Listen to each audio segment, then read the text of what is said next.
ఇక నుంచి నువ్వు ఒంటరి పోరాటం చేయొద్దు. ఏం జరిగినా నువ్వు నాతో చెప్పు. ఇద్దరం కలిసి పోరాడదాం. పిల్లల బాధ్యత మన ఇద్దరిది.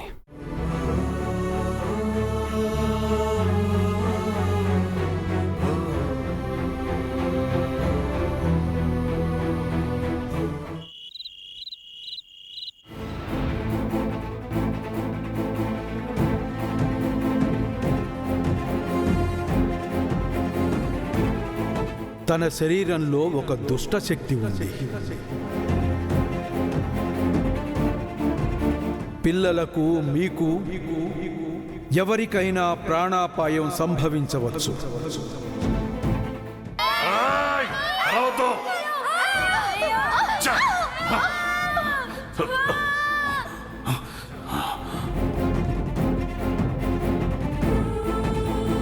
ఈ ఇంటిపై ఓ దుష్టశక్తి కన్నేసిందని స్వామీజీ చెప్పారు.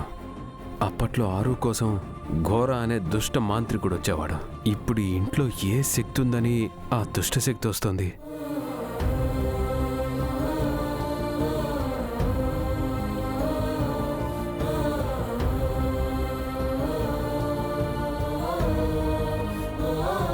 ఈ ఇంటిని పట్టి పీడిస్తున్న దుష్టశక్తి గురించి ఆయన ఆలోచిస్తున్నట్టున్నారు రాథోడ్. అవును మిస్సమ్మ. స్వామి హోమం చేసిన దగ్గర నుంచి సారు ఆలోచనలో పడ్డారు. ఎంత ఆలోచించినా ఆ దుష్టశక్తి దాన్ని ప్రయోగించాల్సిన అవసరం ఎవరికుందో అర్థం కావడం లేదు. నా అవసరం కోసం నిన్ను పిలిచాను, కానీ నువ్వేమో చేత కనివాళ్లాగా ఏ పని చేయలేకపోయావు. నా ప్రయత్నం నేను చేశాను కదా మనోహరి, కానీ ప్రతిసారి ఆ భాగ్య అడ్డొస్తే నేనేం చేయాలి? ఇప్పుడు నేనేం చేయాలి? కంటికి కనిపించే శత్రువు అయితే ఎదిరించి పోరాడగలం, కానీ కనపడని శత్రువుతో ఎలా తలపడేది? పిల్లల్ని ఎలా కాపాడుకునేది? ఆయన అలా చూస్తుంటే నాకు చాలా బాధగా ఉంది రాథోడ్. ఒకవైపు ఆయన గతం మర్చిపోయారు, ఇంకోవైపు ఆ దుష్టశక్తి వరుసగా దాడులు చేస్తుంది. ఏం చేయాలి? మన ఇంట్లో ఎవరి కోసం ఆ దుష్టశక్తి వస్తుంది?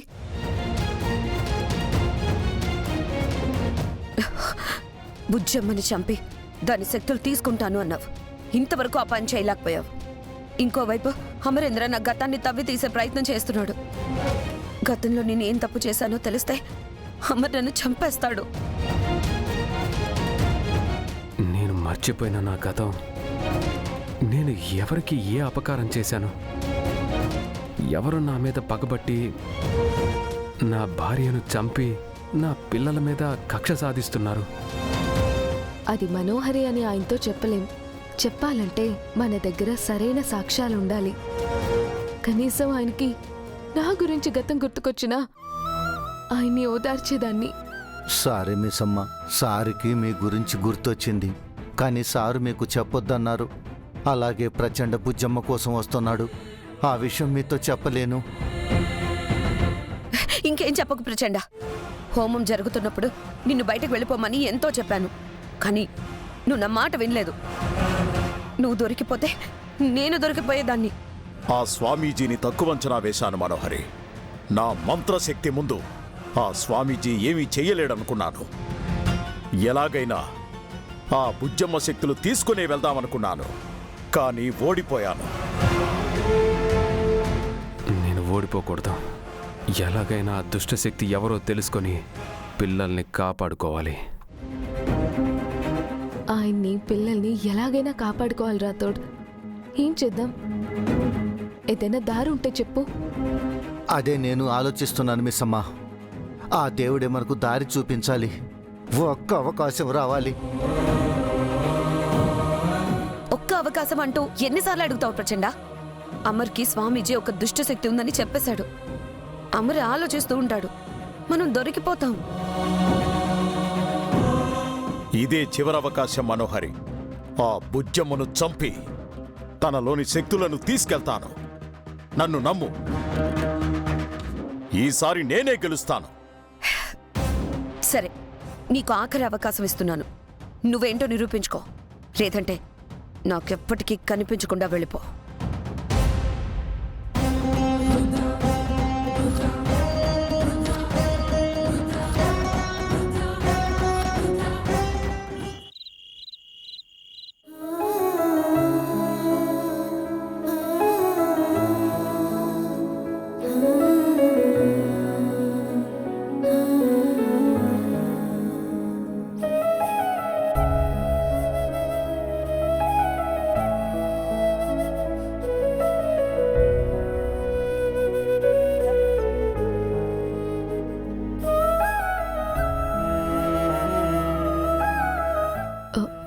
Very sorry sir. సారీ ఎందుకు?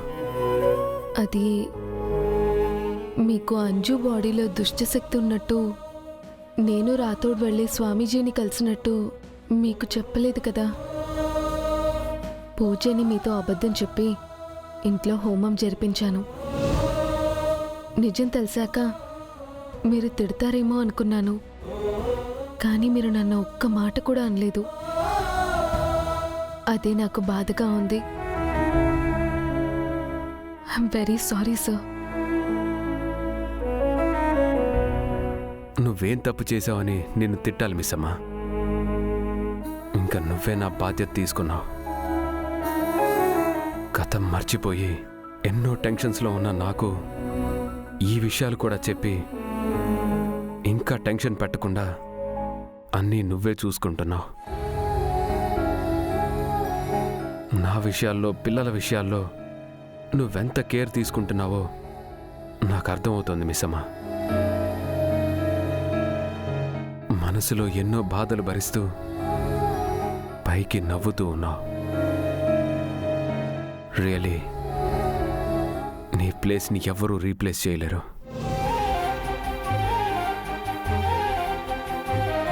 థ్యాంక్ యూ సార్, నన్ను అర్థం చేసుకున్నందుకు. మీకు నిజం చెప్పలేక, చెప్పకుండా ఉండలేక నేను నరకం అనుభవించాను సార్. ఆ స్వామీజీ రాక వల్ల అంజు బాడీలో ఉంచి ఆ దుష్టశక్తి వెళ్ళిపోయి నేను ఊపిరి పీల్చుకున్నాను సార్. నాకు తెలుసు మిస్సమ్మా, నేనంతా గమనిస్తున్నాను.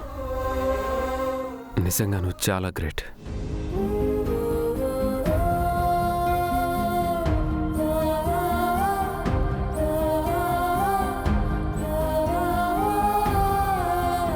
నాకు గతం గుర్తున్నా లేకపోయినా, నేను ఇంట్లో ఉన్నా లేకపోయినా నువ్వెప్పుడూ బాధ్యతగా ఉన్నావు. ప్రతి క్షణం అప్రమత్తంగా ఉంటూ ఈ ఇంటిని కాపాడుతున్నావు.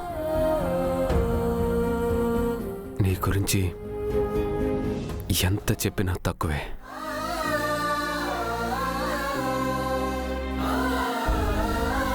ఈ పోరాటం నీ ఒక్కదానిది కాదు మిస్సమ్మా. నీ పక్కన నేనున్నాను, ఎప్పటికీ ఉంటాను.